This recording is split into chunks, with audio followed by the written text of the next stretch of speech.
Hong Kong میں تھا.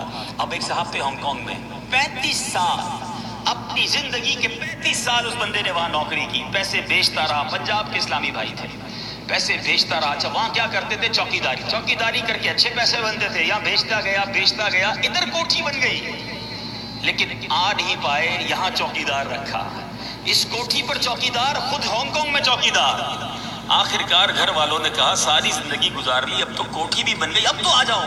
اب اس نے سارے دوستوں کو جمع کیا، کہا میں نے بہت محنت کر لی، اب میرا گھر بھی بن گیا. Now my future is so bright, I have to go. میں تیار ہوں اب جانے کے لیے. فیئر ویل پارٹی ارینج کی گئی. رات پارٹی کے دوران ہی اسے ہارٹ اٹیک ہوا. اسی پارٹی کے دوران اس کا انتقال ہوا. جس فلائٹ میں اس کے سامان نے آنا تھا اسی فلائٹ میں اس کی میت آئی.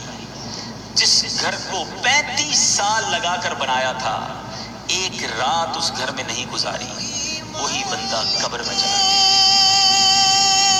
35 سال میں ہم نے کتنی بار قبر بنانے کی کوشش کی. آپ سب، میں بھی آپ کے ساتھ شامل ہوں، میں اپنے آپ سے بھی بات کرتا ہوں. صبح سے شام دنیا کی فکر تو ہے، مگر جس قبر میں آج رات بھی جا سکتا ہوں وہ قبر روشن ہوگی کہ نہیں، اس کی کس کو فکر ہے.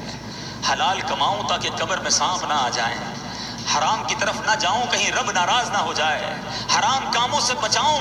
آپ مجھے بتائیں، جس کو اللہ نے کروڑوں سے اچھا بنایا اس کو تو زیادہ سجدے کرنے چاہیے تھے. مجھے اور آپ کو یہ ٹینشن نہیں کہ پہلی تاریخ کو مجھے تنخواہ ملے گی، یہ گھر میں کھانے کو کیا ہوگا. ہم لوگوں کو تنخواہ دینے والے ہیں. ارے اللہ نے جس کو اتنی فیسلٹیز دی ہیں اس کے تو سجدے زیادہ ہونے چاہیے تھے، اس کی تو عبادتیں اور شکر زیادہ ہونا چاہیے تھا.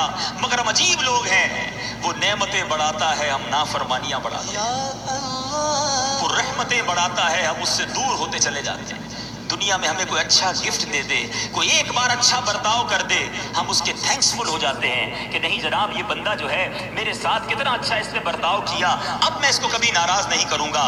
دنیا میں تو ہم یہ ضرور کرتے ہیں، ہمارا کسٹمر اچھا آرڈر دے دے، ہمارا کسٹمر اچھی پرائز دے دے، ہم آلویز تھینکس فل ہو جاتے ہیں. اللہ مجھے اور آپ کو نعمتیں دیتا ہے، ہم نافرمان ہو جاتے ہیں. خدارا وطن سے باہر جانے کے خواب دیکھنا چھوڑ دو.